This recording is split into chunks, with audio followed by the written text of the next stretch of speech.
Dear student, कैसे हैं आप लोग? उम्मीद करते हैं बिल्कुल अच्छे होंगे। मैग्नेटिज्म पार्ट 1 हमने जो आपको पहले वीडियो बना करके अपलोड किया था, उसका आपने थॉरली रिवीजन कर लिया होगा। उसमें हमने सारे क्वेश्चंस को डिस्कस किया है, जिसमें जेई मेंस के क्वेश्चन हैं, नीट के क्वेश्चंस हैं, बोर्ड एग्जाम के क्वेश्चंस हैं। अब पार्ट 2 में कुछ ऐसे टॉपिक हैं जो सीबीएसई बोर्ड में नहीं आते, लेकिन एंट्रेंस पॉइंट ऑफ व्यू से जेई और नीट के लिए बहुत इंपॉर्टेंट है। बिहार बोर्ड के, यूपी बोर्ड के बच्चों के लिए काफी इंपॉर्टेंट है। तो हम लोग पार्ट 2 में आ जाएं तो सबसे पहले हम लोग इसमें टेरेस्ट्रियल मैग्नेटिज्म पढ़ेंगे। तो यहां पर जैसे हमने यहां पर एक अर्थ का शेप बना रखा है, एक हमने एनजी एक लाइन और एक्सिस को ड्रॉ कर रखा है, एनजी और एसजी। ये हम लोग जियोग्राफिक एक्सिस कहते हैं, जिसको ये जियोग्राफिक नॉर्थ से रिप्रेजेंट किया, जियोग्राफिक साउथ से रिप्रेजेंट किया। उसके बाद हमने एक यहां पर एक सर्कल ड्रॉ किया है जो जियोग्राफिक इक्वेटर है।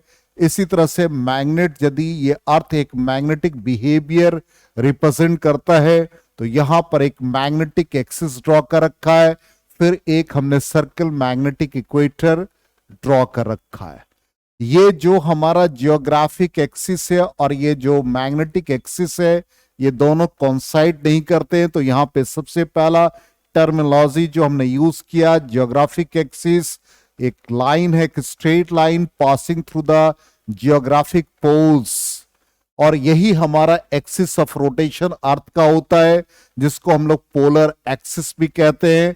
और जो मैग्नेट का मैग्नेटिक फील्ड लाइंस है, always passing through geographic south to geographic north, ये डायरेक्शन होगा मैग्नेटिक फील्ड का, जो जियोग्राफिक साउथ से लेके जियोग्राफिक नॉर्थ तक होगा। और इसी को हमने यहां पे फिगर में जियोग्राफिक एक्सिस से रिप्रेजेंट किया है।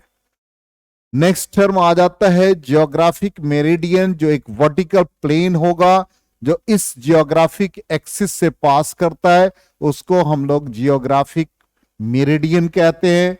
और फिर हमने यहां पर एक सर्कल जो ड्रॉ कर रखा है जो perpendicular to the geographic axis है, इसका नाम जियोग्राफिक इक्वेटर है। तो यहां पर ये सर्कल है, ये जियोग्राफिक इक्वेटर को रिप्रेजेंट करता है। इसके हर पॉइंट पर कोई भी पार्टिकल को आप कंसिडर करोगे तो वो जियोग्राफिक एक्सिस से इक्विडिस्टेंट होता है। इसी तरह से ये जो लाइन हमने ड्रॉ कर रखा है, ये एनएम और एसएम, ये आपका मैग्नेटिक एक्सिस है। तो यहां पर ये जो लाइन पास कर रहा है एनएम और एसएम से, इसको हम लोगों ने मैग्नेटिक एक्सिस से रिप्रेजेंट किया है। और यहां पर नोमेनक्लेचर भी इसका हमने किया है, ये एन एम से रिप्रेजेंट है और ये एस एम से रिप्रेजेंट है। ये जो लाइन है ये आपका मैग्नेटिक एक्सिस है। और ये जो हमने यहां पर एक वर्टिकल प्लेन जो होगा, जो मैग्नेटिक एक्सिस से पास करेगा, इसको हम लोग मैग्नेटिक मेरिडियन कहते हैं। और ये जो हमारा सर्कल है ये मैग्नेटिक इक्वेटर हो जाएगा।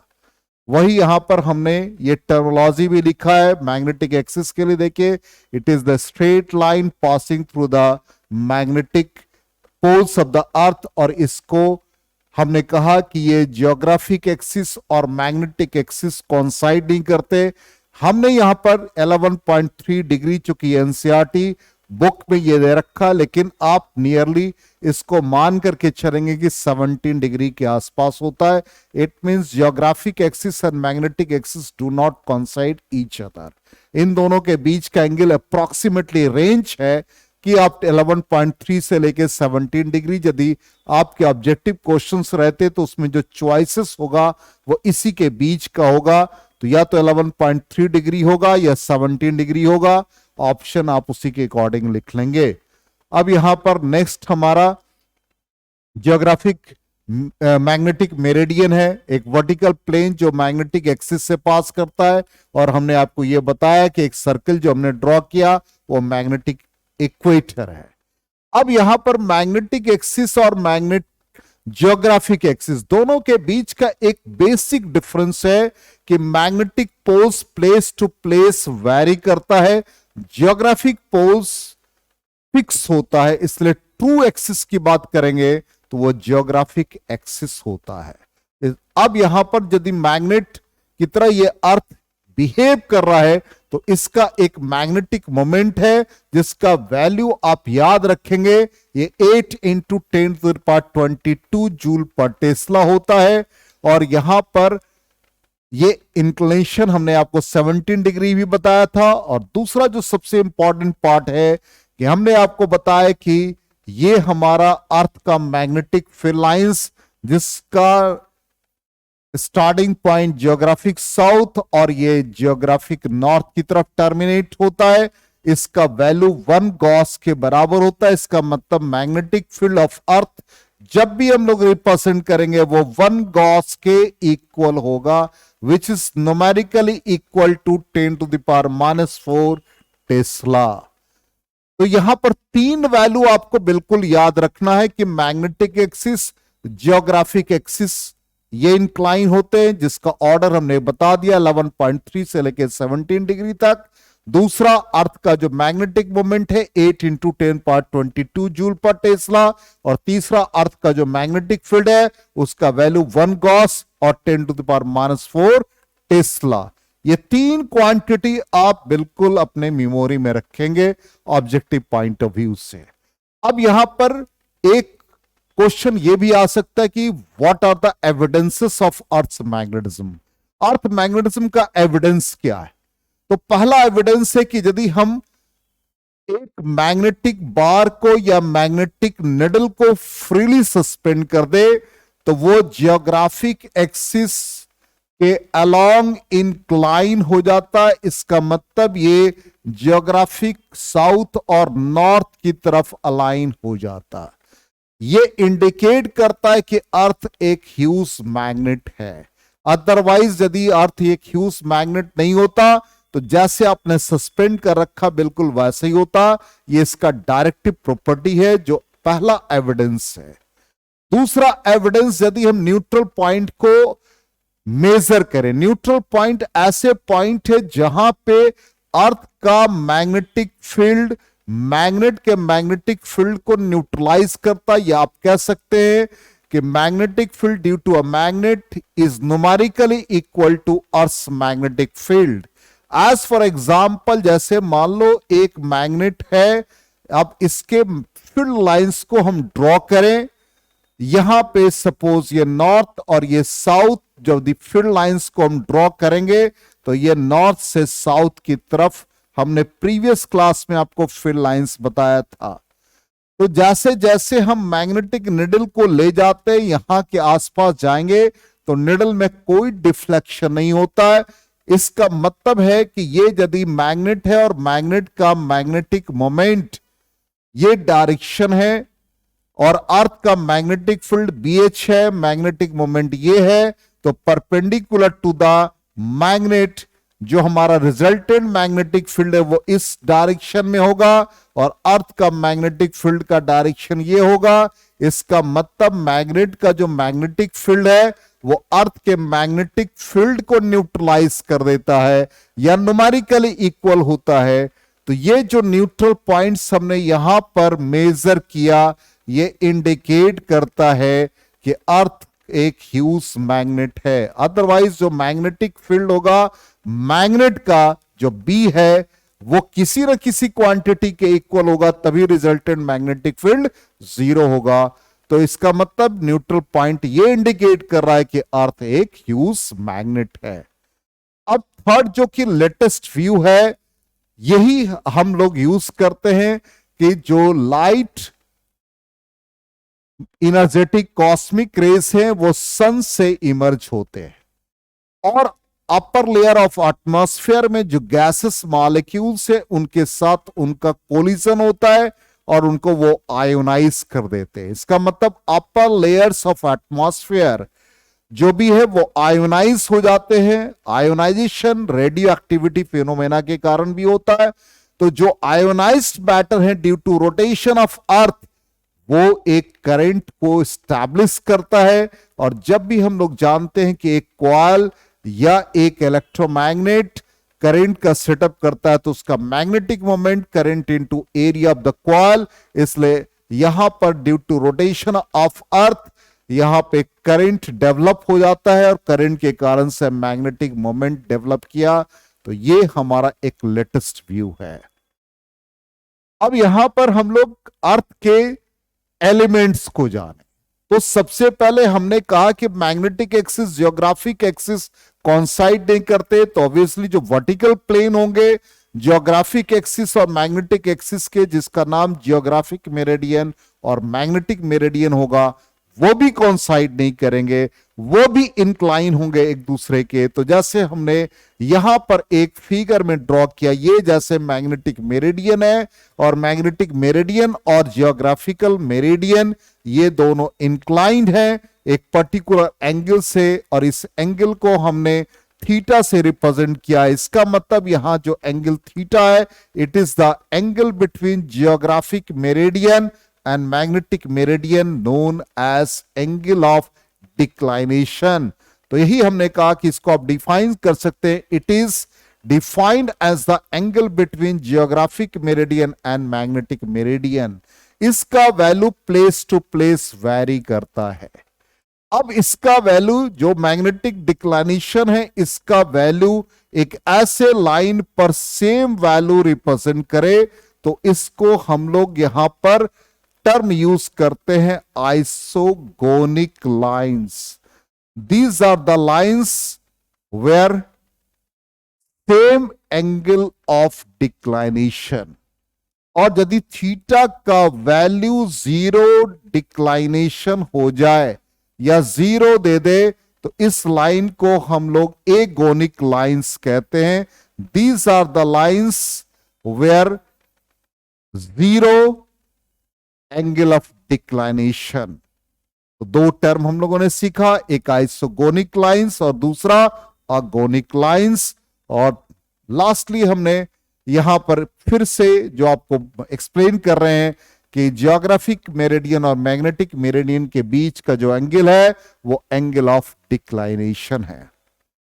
नेक्स्ट आ जाए, ये पहला एलिमेंट अर्थ का है। दूसरा एलिमेंट हम लोग आ जाए, ये ज्योग्राफिकल मेरिडियन और ये मैग्नेटिक मेरिडियन, एक इन दोनों के बीच का एंगल थीटा है।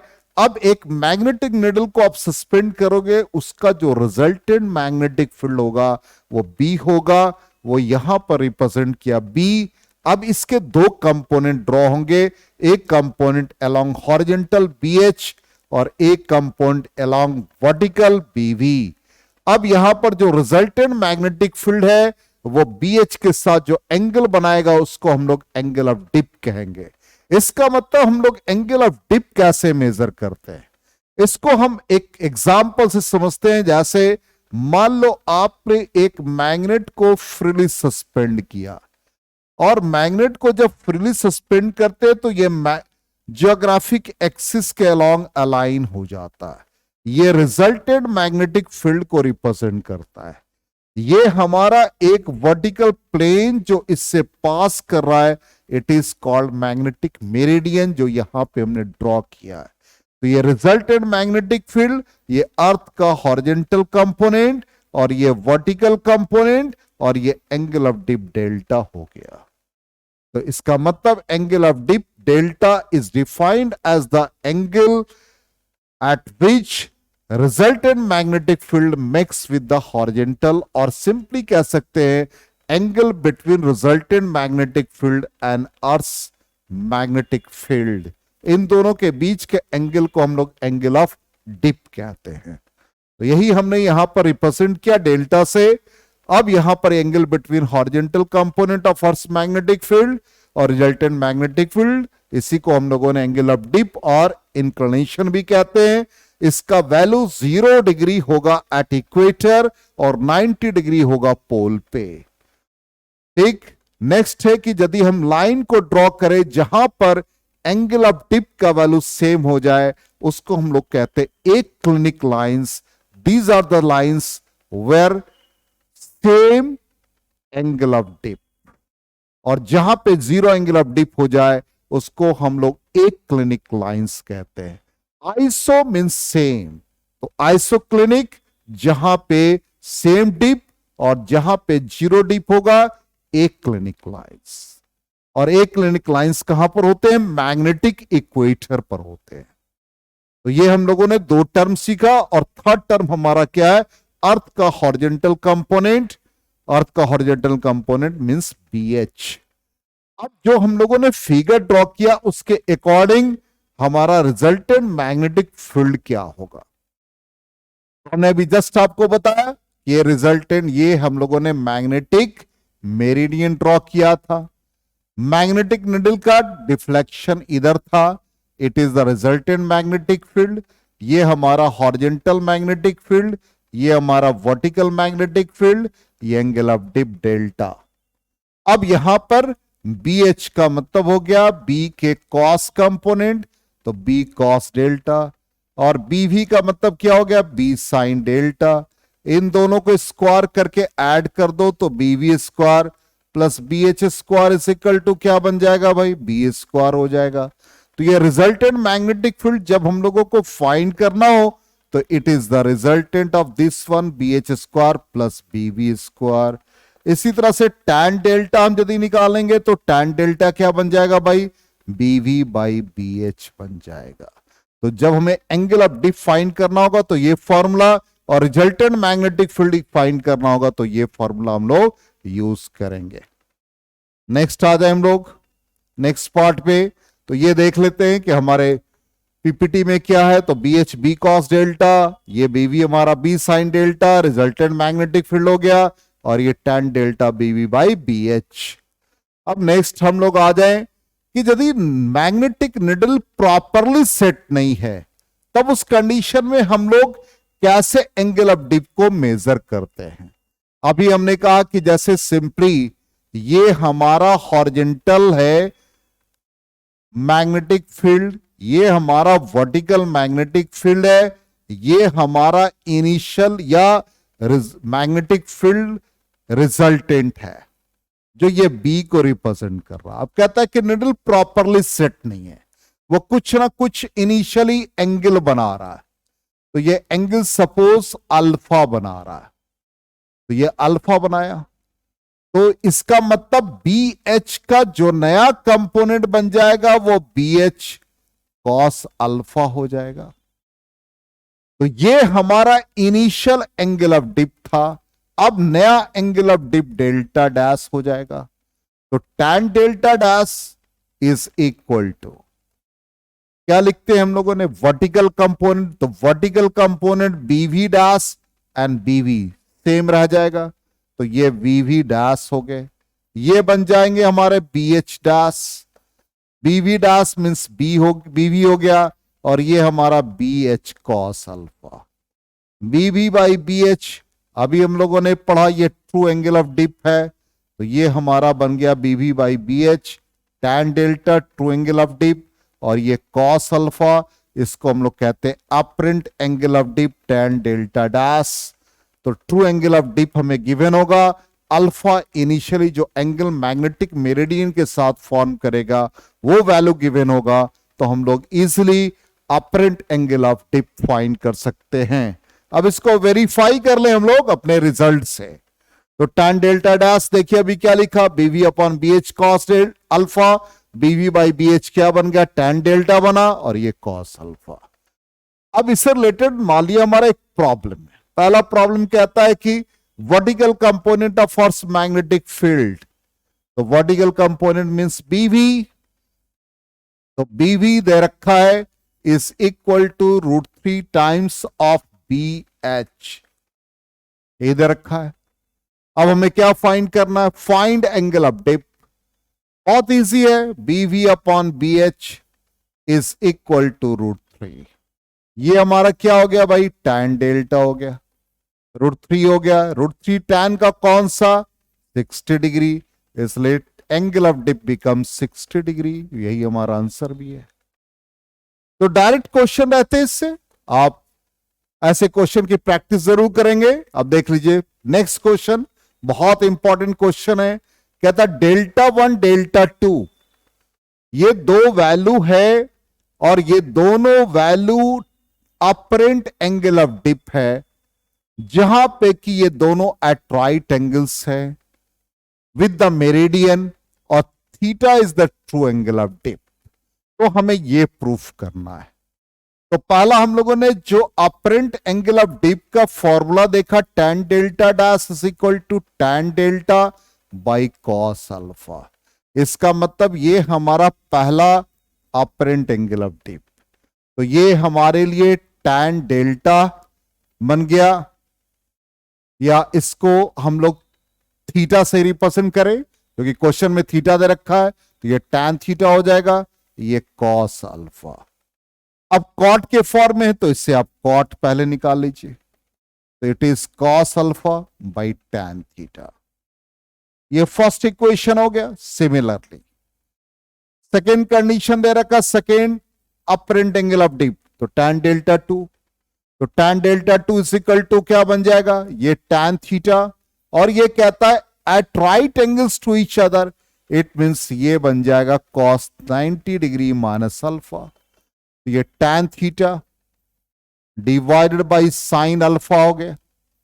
अब इससे आप रेसिप्रोकल फॉर्म में निकाल लो कॉट, तो cot delta 2 is equal to sine alpha divided by tan theta. अब ये इक्वेशन 2 हो गए। इक्वेशन 1 और 2 का स्क्वायर करके सम कर दे, 1 का स्क्वायर 2 का स्क्वायर करके सम करो, तो ये आ जाएगा cot square delta 1 plus cot square delta 2 is equal to, इसके आरएचएस में देखो क्या है भाई, cos square alpha divide by क्या है, tan स्क्वायर थीटा। यहां पर राइट हैंड साइड में देख लीजिए क्या है, साइन स्क्वायर अल्फा, तो sine square alpha by tan square theta. अब tan स्क्वायर थीटा कॉमन ले लो तो ऊपर 1 हो जाएगा, sine square alpha plus cos square alpha 1 हो गया। अब ये क्या लिख सकते हैं, कॉट स्क्वायर थीटा। यही तो हमें क्वेश्चन में प्रूफ करना था कि cot square delta 1 plus cot square delta 2 is equal to cot square theta. चलिए नेक्स्ट, तो ये हम लोगों ने अर्थ एलिमेंट से रिलेटेड प्रॉब्लम को पढ़ा। अब एक और क्वेश्चन देख लेते हैं। डायग्राम में कहता है कि यहां पर अर्थ कंटेनिंग द मैग्नेटिक मेरिडियन। अब इसमें दो पॉइंट को आपको 1 और 2 को आइडेंटिफाई करना है, वो क्या है। तो यहां एट एनी प्लेस P है, एट एनी पॉइंट P, ये हमें रिजल्टेंट मैग्नेटिक फील्ड दे रखा है और ये हमारा डेल्टा है। तो अभी हमने आपको बताया कि ये रिजल्टेंट मैग्नेटिक फील्ड है, तो ऑब्वियसली इसके हॉरिजॉन्टल के साथ ही एंगल बनाता है और ये वर्टिकल है। इसका मतलब यहां से जो ये हॉरिजॉन्टल मतलब 2, ये हॉरिजॉन्टल कंपोनेंट BH हो जाएंगे और इसके परपेंडिकुलर ये लाइन है, तो ये हमारा वर्टिकल कंपोनेंट BV। इसका मतलब फर्स्ट वर्टिकल कंपोनेंट को रिप्रेजेंट करेगा और सेकेंड हॉरिजॉन्टल कंपोनेंट को। तो हम लोग आंसर को वेरीफाई कर लें, तो देखिए हमारा फर्स्ट क्या है, वर्टिकल कंपोनेंट, और सेकेंड हॉरिजॉन्टल कंपोनेंट। अब इसी तरह से नेक्स्ट क्वेश्चन कहता है कि अर्थ कहता है एक बार मैग्नेट है जिसमें 3 पॉइंट्स दे रखे PQR। अब इसको इंक्रीजिंग ऑर्डर में आपको मैग्नेटिक फील्ड बताना है। हमने प्रीवियस क्लास में magnetic field due to magnet पढ़ रखा था, एक्सियल लाइन, इक्वेटोरियल लाइन। अब ये जो लाइन रिप्रेजेंट कर रहा है, इसका मतलब ये हमने आपको पहले भी सिखा है, ये रिजल्टेंट फील्ड को, यही हमारा जियोग्राफिक साउथ और ये जियोग्राफिक नॉर्थ है। तो ऑब्वियसली मैग्नेट का मैग्नेटिक फील्ड, मैग्नेटिक मोमेंट इसी डायरेक्शन में है, तो ये हमारा मैग्नेटिक मोमेंट है। इसका मतलब इसके अलोंग जो फील्ड है ये R, ये हमारा एक्सियल फील्ड है। इसका मतलब एक्सियल लाइन के लिए जो R पे मिलेगा, जिसका वैल्यू μ0/4 पाई, और ये 2m, यहां से यहां तक का डिस्टेंस जो भी है, तो ये रेडियस ऑफ अर्थ के बराबर है, इसलिए r³ हो गया R पॉइंट पर। अब Q पॉइंट हम जब निकालेंगे तो ये मैग्नेटिक मोमेंट के एंटी पैरेलल जो फील्ड होता है ये हमारा इक्वेटोरियल लाइन के लिए, तो Q पर इक्वेटोरियल का फॉर्मूला लग जाएगा म्यू नॉट बाई 4πm, और ये डिस्टेंस हमारा रेडियस ऑफ अर्थ के बराबर है, तो नीचे ये r³ हो जाएंगे। और P exactly lies inside the magnet, इसलिए मैग्नेटिक फील्ड एट P.0 हो जाएगा। हम लोग अपने आंसर को वेरीफाई कर लें, तो देख लीजिए हमारा क्या है भाई, P पॉइंट पर 0, R हमारा क्या आ गया, एक्सियल का लाइन, और ये हमारा इक्वेटोरियल। तो यहां पे हम लोगों ने 3 डिफरेंट लोकेशंस पे मैग्नेटिक फील्ड को फाइंड किया। अब नेक्स्ट आ जाए। नेक्स्ट क्वेश्चन कहता है if a magnet is suspended at an angle of 30 degree to the magnetic meridian, इसका मतलब it is the alpha, and needle makes an angle 45 degree with the horizontal, इसका मतलब यहां पर आपसे पूछा है रियल एंगल ऑफ डिप। तो हम लोगों ने अपरेंट, ये क्वेश्चन को इस फॉर्म में हम लोग पहले लिखेंगे, अपरेंट एंगल ऑफ डिप ये tan delta by cos alpha, इसका मतलब tan delta is equal to tan delta dash into cos alpha. अब tan डेल्टा डैश क्या हो गया, यहां पर आपको दे रखा है makes 45 degree with the horizontal, इसका मतलब है कि यहां पर ये tan 45 डिग्री हो गया, और ये cos अल्फा √3/2, तो ये हमारा √3/2, इसका मतलब alpha becomes, sorry tan delta not alpha, by mistake लिखा गया ये tan डेल्टा, तो tan delta is equal to not alpha √3/2। अब अल्फा का value is equal to tan inverse √3/2। बहुत इजी है, चलिए तो ये भी हम लोग चेक कर लें, तो ये भी हमारा tan इनवर्स √3/2। अब आ जाए हम लोग न्यूट्रल पॉइंट्स। हमने कहा कि neutral points are those points at which magnetic field due to magnet is neutralised by earth magnetic field, तो अर्थ मैग्नेटिक फील्ड से ये न्यूट्रलाइज होगा। तो जैसे यहां पर पहला कंडीशन ये है कि यहां पर ये नॉर्थ और साउथ के अलोंग मैग्नेट है। अब यहां पर किस पॉइंट पर न्यूट्रल पॉइंट मिलेगा और इसको हम लोग कैसे मेजर करते हैं, तो सिंपली एक मैग्नेट हमने लिया, ये मैग्नेट के नॉर्थ और ये साउथ, तो ये जियोग्राफिक एक्सिस का नॉर्थ साउथ है, तो जियोग्राफिक नॉर्थ जियोग्राफिक साउथ। अब हम निडल को यहां पे रखे तो डिफ्लेक्शन होगा, यहां भी डिफ्लेक्शन, यहां भी डिफ्लेक्शन, डिफ्लेक्शन इन सब को मिला दे तो ये मैग्नेटिक फील्ड लाइंस हो गया। इसी तरह से यहां देखे deflection deflection deflection deflection deflection, तो ये आ गया। तो ड्रॉ करते जाएंगे, यहां भी देखेंगे deflection deflection deflection deflection, draw कर दिया नॉर्थ से साउथ, इधर भी ऐसे ही डिफ्लेक्शन मिला। लेकिन जब हम इसके नियर आते हैं तो नो डिफ्लेक्शन, तो जो नो डिफ्लेक्शन का मतलब मैग्नेटिक फील्ड ऐसे जाएगा, नो डिफ्लेक्शन, ये magnetic field lines no deflection, तो ये पॉइंट को हम सेंटर ऑफ द मैग्नेट से मेजर कर लेंगे। यही पॉइंट हमारा न्यूट्रल पॉइंट होगा, जिसको डी से रिप्रेजेंट कर दो, आप एक्स से रिप्रेजेंट कर दो। इसका मतलब इस पॉइंट पर अर्थ का मैग्नेटिक फील्ड, अभी आपको हमने कहा कि geographic south to geographic north है, ये बी एच से रिप्रेजेंट होगा, तो बी एच के डायरेक्शन ये हो गया। अब इस मैग्नेट का magnetic moment south to north, और ये इक्वेटोरियल पोजीशन है, इसलिए magnetic field due to magnet at equatorial point, ये फॉर्मूला यूज कर लेंगे। इसका मतलब B equatorial is equal to B H, B equatorial का value mu naught by 4 magnetic moment m हो गया, बाई डी क्यूब हो जाएगा, इट इज बी एच। अब अननोन क्वांटिटी जो भी होगा, इधर मैग्नेटिक मोमेंट और अर्थ horizontal component of magnetic field, वो क्वांटिटी हम लोग मेजर कर लेंगे। तो यही हमारा रिजल्ट है, देख लीजिए। और ये D square plus L square 3/2 जानते हैं। स्टैंडर्ड कंडीशन में हम लोग ये एल यहां पर होना चाहिए, कोई बात नहीं। तो यहां से हम लोग मैग्नेटिक मोमेंट को मेजर कर सकते हैं। ये तब होगा जब जियोग्राफिक नॉर्थ और मैग्नेटिक नॉर्थ दोनों एक साइड होंगे। सेकेंड कंडीशन में हम लोग जियोग्राफिक नॉर्थ की तरफ मैग्नेट के साउथ को ले जाएं, जो ये कंडीशन है। यहां भी हम लोग मैग्नेटिक फील्ड लाइंस ड्रॉ करते हैं, तो देखिए कैसा बिहेवियर आता है। ये हमारा एक मैग्नेट है और मैग्नेट के लिए फिर से हम लोग आ जाए तो ये हमारा जो लाइन है वो जियोग्राफिक साउथ, ये जियोग्राफिक नॉर्थ है और ये मैग्नेट का साउथ हो जाएगा, मैग्नेट का north. Magnetic field lines draw करेंगे तो यहां तो बिल्कुल नॉर्थ से साउथ की तरफ ऑरिजिनेट हो रहा है, ऐसे हम लोगों को फील्ड लाइंस मिल जाएंगे। लेकिन जब इस रीजन में आएंगे far away, along the axis far away, तब इस कंडीशन में देखिए क्या होगा।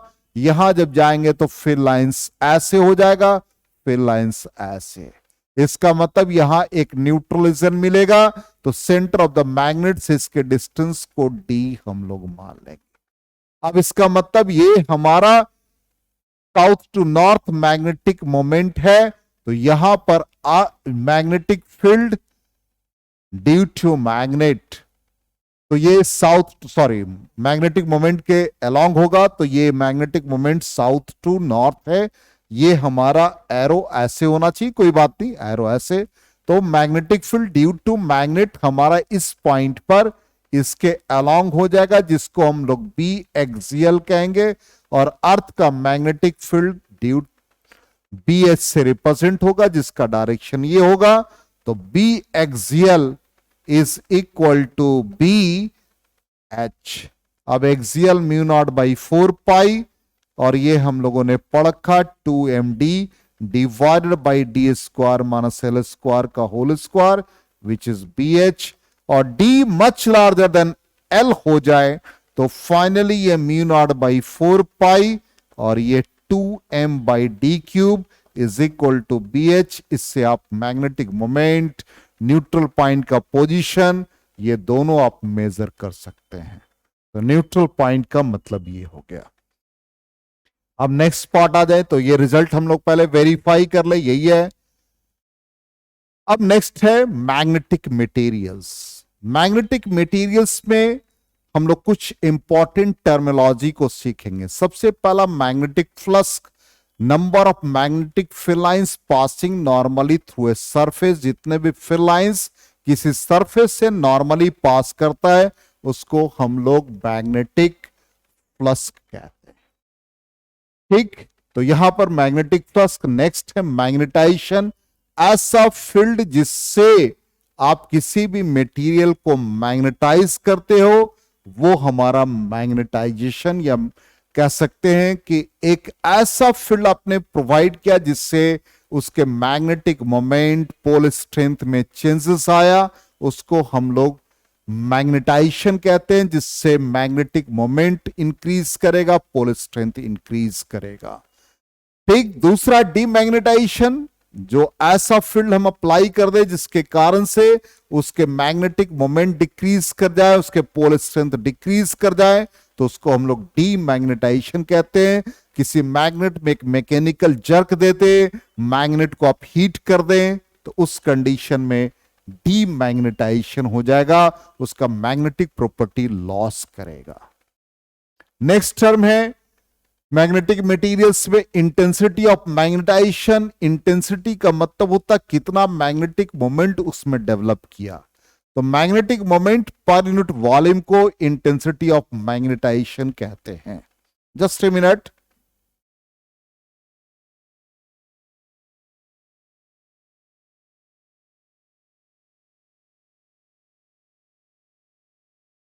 तो intensity of magnetization, magnetic moment per unit volume. अब मैग्नेटिक मोमेंट को लिखा pole strength into magnetic length, और वॉल्यूम को area into length, length cut गया तो magnetic pole strength by area बन जाएगा intensity of magnetization. Next quantity magnetic intensity, तो पहले हम लोग जान लें मैग्नेटाइजिंग फील्ड, एक ऐसा फील्ड जिससे आप मैग्नेटिक मटेरियल, मैग्नेटिक सब्सटेंस को मैग्नेटाइज करते हो, उसको हम लोग मैग्नेटाइजिंग फील्ड कहते हैं। और जिस डिग्री और एक्सटेंट से मैग्नेटाइजिंग फील्ड उसको मैग्नेटाइज करता है उसको इंटेंसिटी कहते हैं, और उसको हम लोग एस से रिप्रेजेंट करते हैं। और H is equal to B naught magnetic field induction in the free space to the magnetic permeability in the free space or vacuum, तो B naught is equal to mu naught H। Next आ जाए, next term है magnetic permeability. It is the ratio of magnetic induction in the material divided by magnetic intensity और magnetising field. तो B is equal to B by H, और इसी mu is equal to B by H, और mu naught is equal to B naught by H। इस form में लिखते हैं। अब नेक्स्ट टर्म है हमारा मैग्नेटिक मटेरियल्स में रिलेटिव परमिएबिलिटी म्यू आर। जैसे एप्सिलॉन आर आपने पढ़ा था इलेक्ट्रोस्टैटिक्स में, it is the ratio of magnetic वहां पर था इलेक्ट्रिक परमिटिविटी, तो electric permittivity epsilon by epsilon naught. तो यहां पर मैग्नेटिक परमिएबिलिटी रिलेटिव यदि होगा तो म्यू बाई म्यू नॉट, मतलब B by B naught. B को म्यू एच लिखते हैं, बी नॉट को म्यू नॉट एच, और इससे H और H कैंसिल हो गया, तो mu by mu naught. Ratio of permeability in medium to the permeability in free space, it is the relative permeability. Magnetic susceptibility, it determines the magnetic behaviour of a magnet. तो जैसे ही हम उसमें एक magnetising field देते हैं magnet में, जिसके कारण से उसका पोल स्ट्रेंथ और मैग्नेटिक मोमेंट इंक्रीज करता है, तो इंटेंसिटी डेवलप करता है by the application of magnetising field. इसका मतलब magnetic susceptibility is defined as the intensity of magnetisation to the magnetising field. तो इंटेंसिटी को I से रिप्रेजेंट करते हैं और मैग्नेटाइजिंग फील्ड को S से रिप्रेजेंट करते हैं। It is dimensionless and unitless. Magnetic shielding एक ऐसा प्रोसेस है जिससे आप किसी भी क्लोज्ड सरफेस को प्रोटेक्ट कर सकते हो मैग्नेटिक फील्ड से। जैसे मान लो आप एक वॉच यूज करते हो, वॉच के अंदर निडल होता है और बाहर के मैग्नेटिक फील्ड का उस पर कोई इंपैक्ट नहीं होता है। इसका मतलब उस रीजन को हमने क्रिएट किया जिसमें मैग्नेटिक फील्ड जीरो होता है। इलेक्ट्रिक फील्ड जीरो हो जाए तो उसको इलेक्ट्रोस्टैटिक या इलेक्ट्रिक शील्डिंग कहते हैं, और मैग्नेटिक फील्ड जहां जीरो हो जाए उसको मैग्नेटिक शील्डिंग कहते हैं। इसलिए हमने लिखा the process of protecting any apparatus from the effect of earth's magnetic field is known as magnetic shielding. और इसीलिए आपने देखा होगा कि जैसे कोई प्लेन वगैरह क्रैश कर जाता है तो उसके आयरन बॉक्स से हम लोग डिटेक्ट करते हैं कि वो प्लेन जो क्रैश हुआ उस समय कितने परसेंट थे, उसका क्या कंडीशन था, क्योंकि वहां पे जो आयरन बॉक्स है वो प्रोटेक्ट होता है सराउंडिंग के मैग्नेटिक फील्ड से, और उसमें एक मैग्नेट के अंदर में जो भी सेल फोन वगैरह रखे जाते हैं उससे डिटेक्शन हो जाता है, क्योंकि अर्थ का मैग्नेटिक फील्ड उस पर कोई भी इंपैक्ट नहीं डालता। उसको हम लोग मैग्नेटिक शील्डिंग कहते हैं। अब आ जाए एक मैग्नेटिक परमिएबिलिटी और ससेप्टिबिलिटी में क्या रिलेशन आता है। जब भी हम किसी मैग्नेटिक मटेरियल को मैग्नेटाइजिंग फील्ड में रखते हैं तो इनसाइड द मैग्नेट जो टोटल मैग्नेटिक फील्ड डेवलप करता है वो B। तो B क्या आएगा, एक तो मैग्नेटिक फील्ड B नॉट, और जो इंड्यूस्ड हो गया BI। B नॉट को हम लोग लिखते हैं म्यू नॉट H। इंड्यूस्ड का मतलब हो गया उसमें इंटेंसिटी डेवलप कर गया, तो intensity of magnetisation. Mu naught H common ले ले तो it is 1 plus intensity by magnetising field. ये आ गया B, और B को हम लोग लिखते हैं म्यू H, ये म्यू नॉट H, और ये हमारा 1 प्लस ससेप्टिबिलिटी होता है। इससे H और H कैंसिल हो गए, तो mu by mu naught is equal to 1 plus susceptibility, और ये फाइनली हमारा म्यू आर जिसको रिलेटिव परमिएबिलिटी, तो ये रिलेटिव परमिएबिलिटी और ससेप्टिबिलिटी में ये रिजल्ट है। और इसको आप कोरिलेट कर सकते हो इलेक्ट्रोस्टैटिक से, it is epsilon R 1 plus electric susceptibility. ये रिजल्ट भी बहुत इंपॉर्टेंट है, इसको आप याद रखेंगे। तो ये हमारा रिजल्ट है ससेप्टिबिलिटी और रिलेटिव परमिएबिलिटी में। अब आ जाए हम लोग magnetic substance, diamagnetic substance. These are the substances in एक ऐसा सब्सटेंस जिसमें मैग्नेटिक फील्ड जो डेवलप होता है वो फीवल मैग्नेटिज्म होता है।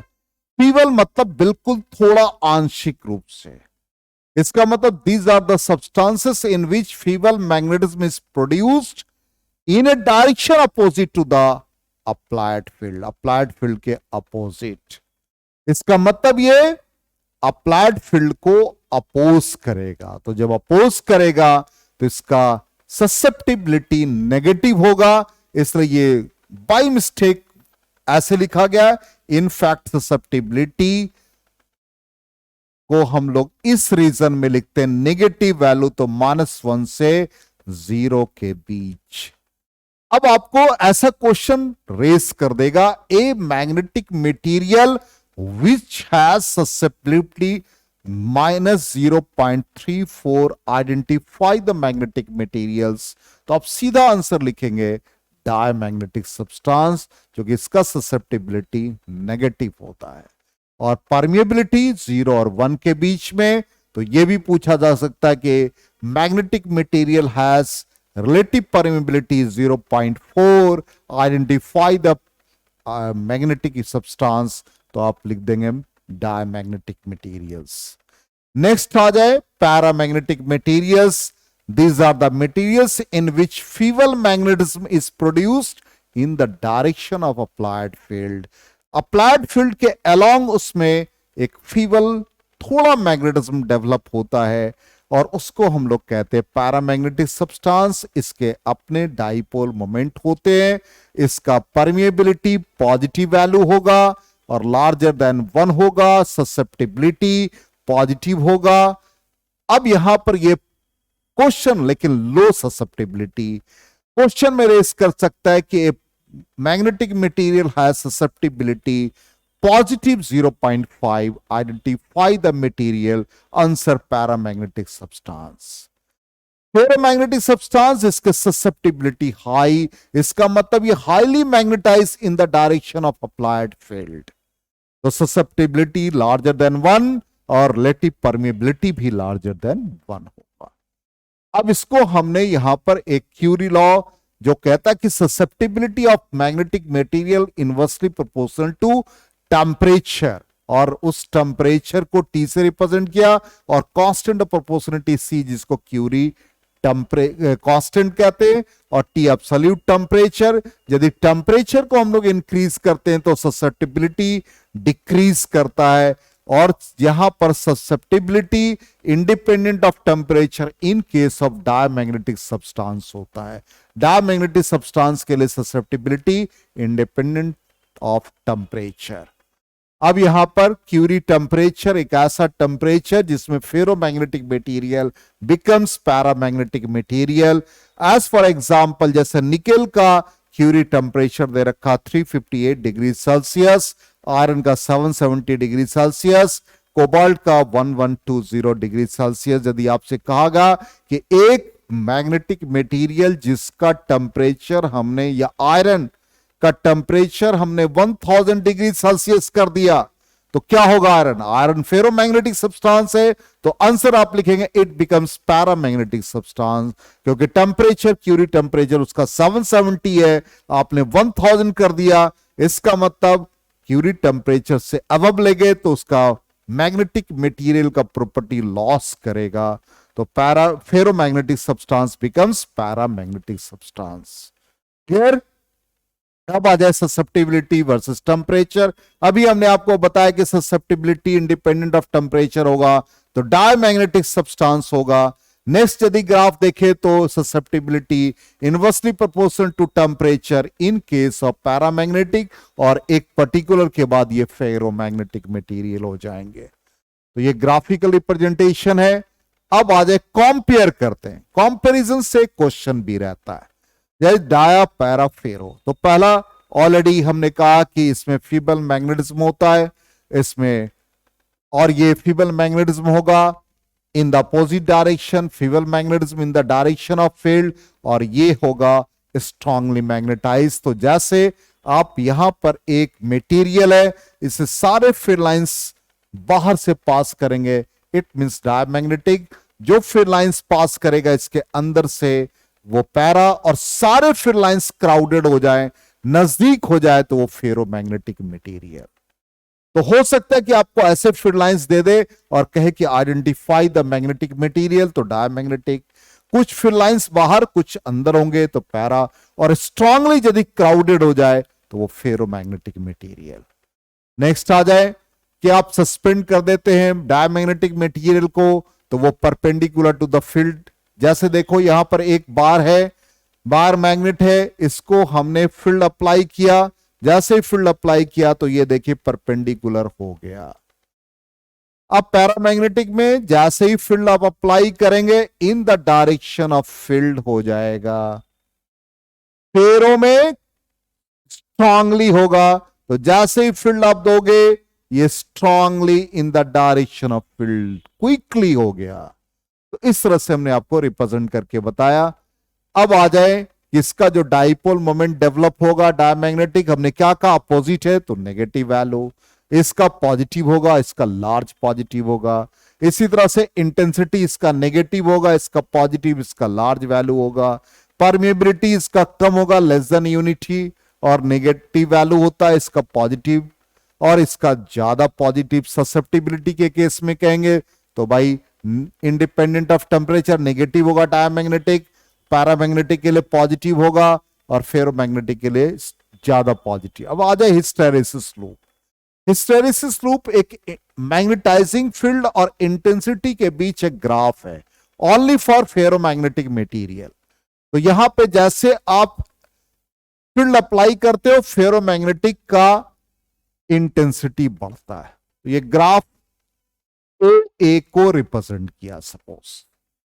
फिर जब आप इसको रेड्यूस करते हो, ये तो ऐसा ग्राफ है, ये सेचुरेट कर गया, अब इसके बाद ये बढ़ेगा नहीं, तो एच के वैल्यू को हम घटाए। हमने ये कंडीशन ले लिया कि भाई मैग्नेटाइजिंग फील्ड दिया तो इंटेंसिटी बढ़ गया। अब मैग्नेटाइजिंग फील्ड को विड्रॉ करके देखते हैं कि क्या ये ग्राफ वापस उसी पोजीशन से आता है, तो नहीं, ये देख लीजिए दूसरे पाथ को फॉलो करता है। इसका मतलब यहां पर ये जो रीजन आ गया, ये रीजन पर्टिकुलर आपने यहां से यहां तक पॉजिटिव वैल्यू एच का लिया। अब ये रीजन एच जहां जीरो हो जाए, तो यहां तो एच जीरो हो गया लेकिन इंटेंसिटी रह गए। इसका मतलब intensity remains inside the material even after the removal of magnetising field. तो इसको हम लोग इंटेंसिटी रह गए, इसलिए हम इसको रिटेंटिविटी कहते हैं, रिटेंटिविटी। अब इसके बाद हमने नेगेटिव वैल्यू देखा, तो एच के वैल्यू को नेगेटिव कर दिया तो यहां पर इंटेंसिटी बिकम जीरो। तो इस पार्ट को हम लोग कोर्सिविटी कहते हैं। अब ये रिटेंशन या रिटेंटिविटी और कोर्सिविटी के बाद यदि हम फर्दर इसके वैल्यू को इंक्रीज कर दे तो ग्राफ ऐसा बन गया। इसका मतलब है cycle of magnetisation and demagnetisation, ये पूरा लूप हिस्टेरेसिस लूप कहलाता है। तो यहां पर हमने देखिए एक एक टर्म को लिख दिया, रिटेंटिविटी, नेक्स्ट हमारा ओसी कोर्सिविटी कहलाएगा। तो लूप जो हमारा है वो हिस्टेरेसिस लूप बन जाता है। अब ये हिस्टेरेसिस लूप यदि एरिया इसका लार्जर है, इसका मतलब cycle of magnetisation and demagnetisation ज्यादा हो रहा है, इसका मतलब वहां पर एनर्जी का लॉसेस ज्यादा होगा। यदि इसके एरिया कम होंगे तो cycle of magnetisation and demagnetisation smaller होगा, इसका मतलब वहां पर लॉसेस कम होंगे। एज फॉर एग्जाम्पल यहां पे दो हमने मटेरियल, डिफरेंट मटेरियल का ग्राफ रिप्रेजेंट किया। इसका एरिया ज्यादा है, इसका मतलब एनर्जी का लॉस इसमें ज्यादा है, इसका मतलब साइकिल ऑफ मैग्नेटाइजेशन डीमैग्नेटाइजेशन ज्यादा। उसमें साइकिल ऑफ मैग्नेटाइजेशन डीमैग्नेटाइजेशन कम। इसका मतलब यहां पर रिटेंटिविटी कोर्सिविटी दोनों हाइयर, इसमें कोर्सिविटी रिटेंटिविटी लोअर, इसलिए ये ग्राफ इलेक्ट्रोमैग्नेट का बन जाएगा जिसमें की एनर्जी का लॉसेस कम है, और ये स्टील का बन जाएगा जो परमानेंट मैग्नेट में हम लोग यूज करते हैं।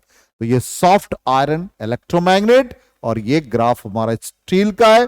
देखिए हमने लिखा electromagnets are made of soft iron which is characterised by low retentivity and low coercivity, और इसका परमिबिलिटी हाई होता है। एनर्जी इसमें क्या होता है, स्मॉलर, एनर्जी लॉस स्मॉलर होगा। और परमानेंट मैग्नेट जो स्टील है इसका हाई रिटेंटिविटी हाई कोर्सिविटी, एरिया ज्यादा, इसका लॉसेस ज्यादा। इसलिए आपसे पूछा भी जाता है कि ट्रांसफार्मर के कोर में हम लोग इलेक्ट्रोमैग्नेट यूज करते हैं, रीजन क्या है, तो आप बताएंगे कि साइकिल ऑफ मैग्नेटाइजेशन और डीमैग्नेटाइजेशन स्मॉलर होता है, उसका एरिया स्मॉलर, एनर्जी का लॉस कम होता है। तो ये हम लोगों ने इससे रिलेटेड पार्ट को देखा।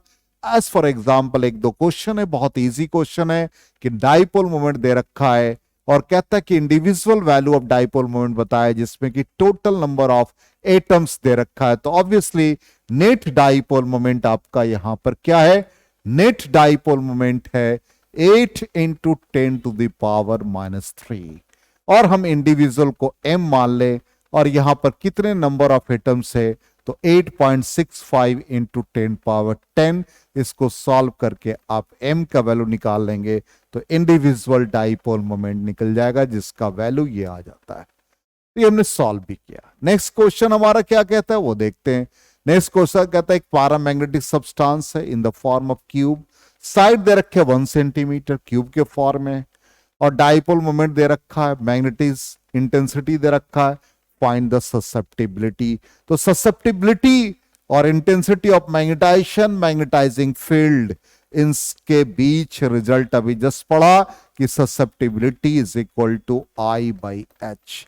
I को लिखते हैं magnetic dipole moment per unit volume, तो M/V × H, और यहां पर मैग्नेटिक डाइपोल मोमेंट का वैल्यू 20 × 10⁻⁻⁶, वॉल्यूम क्यूब का हो गया 1 सेंटीमीटर है तो 1 × 10⁻⁻² का क्यूब हो जाएगा, और मैग्नेटाइजिंग फील्ड का वैल्यू दे रखा है 60 × 10⁻³ ये वैल्यू सब्स्टिट्यूट कर देंगे तो ससेप्टिबिलिटी का वैल्यू हमारे पास ये फाइनली आ जाएगा 3.3 × 10⁻⁴। हमने कहा भी है कि यूनिट लेस और डायमेंशन लेस होता है। तो इस तरह से हम लोगों ने पूरे मैग्नेटिज्म को कंप्लीट किया रिवीजन के पॉइंट ऑफ व्यू से। तो आप लोगों से रिक्वेस्ट है इसका फीडबैक जरूर देंगे। यदि आपको वीडियो अच्छा लगा हो तो बिल्कुल इसको लाइक करेंगे, और जितने लाइक्स होंगे उससे हमको इंस्पिरेशन मिलेगा और ऐसे ही रिवीजन के लिए आपके लिए वीडियो बना के लाएंगे। Thank you and good bye.